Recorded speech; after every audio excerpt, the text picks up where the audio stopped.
fait.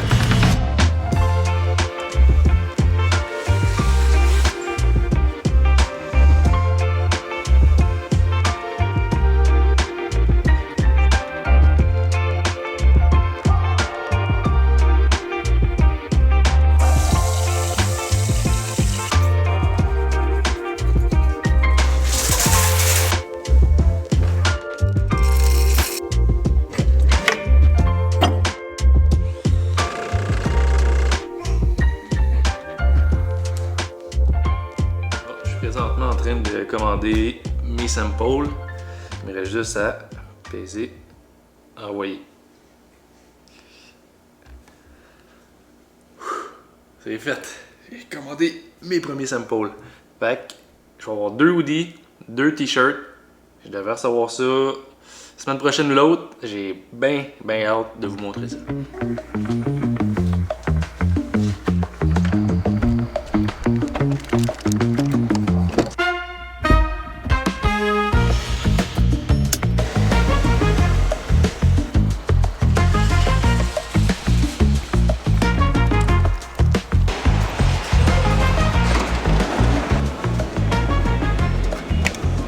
Bienvenue au vlog où je documente la création de ma propre marque de vêtements. Là, ça prenait ma double dose de caféine aujourd'hui. Grosse journée quand même. Et depuis la dernière fois qu'on s'est parlé, il y a quand même eu beaucoup de mouvements. Là. Ça commence à être du concret. Fait que c'est bien excitant tout ça. J'avais bien hâte de vous mettre à jour. Fait que, let's get it. Yes sir, fait qu'on en est rendu où avec la création de ma marque de vêtements? Premièrement, je voulais prendre un petit moment pour dire un peu pourquoi je fais ça, pourquoi que je documente, puis qu'est-ce que je veux montrer avec ça. Je me suis pas mal inspiré de la marque qui est Minted, c'est la marque de mon coteau à thé. Si t'as pas vu ça, tu peux aller voir Marcus Millionnet sur YouTube. Lui, qu'est-ce qu'il a fait, c'est qu'en fait, il documente vraiment de A à Z la création de sa marque de vêtements, puis ça fait des années qu'il fait ça. C'est super genre naturel, brut. En fait, ce que j'aime de sa personnalité, puis je suis comme ça aussi, c'est que c'est quelqu'un qui est capable de faire plusieurs choses. Donc c'est quelqu'un de polyvalent, c'est quelqu'un qui est super passionné par son sport, mais qui est aussi super déterminé puis drivé pour réussir dans son entreprise. Puis il y a aussi un côté super créatif. Fait que j'ai vraiment relate à ça parce que je suis quand même de même aussi. Donc c'est là que j'ai eu l'idée d'appeler ma marque Midfield. C'est quoi un midfield? C'est un milieu de terrain. Je me suis inspiré de mon sport évidemment, la crosse des midfield. Donc milieu de terrain, ça veut dire que c'est des gars super polyvalents. C'est des gars qui peuvent aller en offense, qui peuvent aller en défense, sont capables de faire plein d'affaires.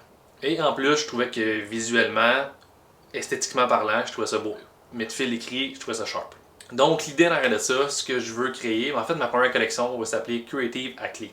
Là, je sais pas si mon anglais sonne bien, sûrement pas. Mais cette collection-là, mais en fait la marque en général, s'adresse aux gens déterminés qui se mettent pas de limites. Donc quelqu'un qui a les capacités physiques d'un athlète, la résilience d'un athlète, le côté créatif, passionné d'un artiste, puis le côté détermination d'un entrepreneur. Fait que mon nom est seté, j'ai fait mon logo. Après, ça a été de trouver des fournisseurs. Ça n'a pas été évident parce que j'ai quand même des standards élevés. Puis aussi, j'ai aucune ressource, je ne savais pas à qui écrire puis comment chercher ça. Et surtout, une des raisons pourquoi j'ai voulu créer aussi cette marque de vêtements-là, Midfield, c'est parce que je trouve qu'il n'y a pas assez de vêtements en fibres naturelles dans le monde. Il y a beaucoup de matériel synthétique comme le polyester puis ces cochonneries-là. Il manque vraiment de marques avec des standards élevés pour la qualité des vêtements. Puis c'est ça que je veux faire, c'est là que je veux aller. Puis c'est plus compliqué parce que le polyester c'est plus cheap, c'est du matériel recyclé, c'est du plastique, du pétrole, tandis que du coton c'est des fibres naturelles. Et en plus, moi j'opte pour du coton organique qui est encore une coche en haut. Il y a aussi le lin, la laine de mérino, c'est tout des matériels avec lesquels je voulais travailler. Mais pour l'instant, je cherchais du coton organique. Donc ça a été de trouver vraiment les bons fournisseurs. Puis aussi, tu sais, je commence, j'ai pas un budget de malade mental. Fait que ça a été de trouver des fournisseurs qui acceptaient que je fasse une commande qui est pas si petite que ça, mais souvent les fournisseurs, pour avoir des bons prix, mais il faut que tu fasses une commande genre de malade mental. Mais quand tu commandes, c'est pas évident. Fait que j'ai réussi à trouver un fournisseur qui m'accommodait quand même. Puis c'est un fournisseur du Portugal. La qualité va être malade mentale. Je suis vraiment content du résultat. Ensuite, ben, ça a été pas mal de la paperasse. Et c'est pas passé grand chose, mais sur papier, il a fallu que je me fasse aller quand même. Là, le budget, le tout calculé, c'est pas juste ah, je commande mes vêtements, après ça je revends.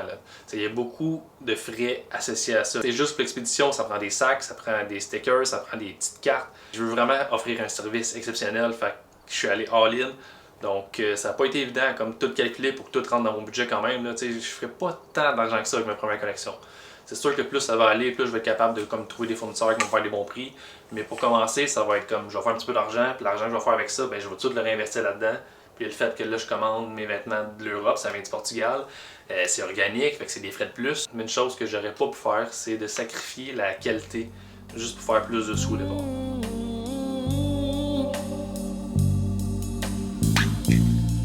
I was born on the south side of the city in a rundown neighborhood. My daddy was a poor man, but he did the best he could. All my brothers and my sister were living on the welfare man. I had to come up the hard way because I never had a helping hand. Now this is what I had to do. I start hustling for quarters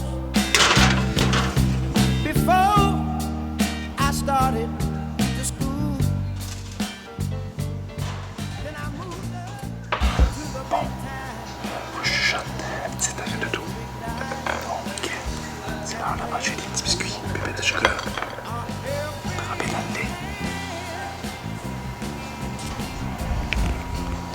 Allez, écoute, après un game du Canadien.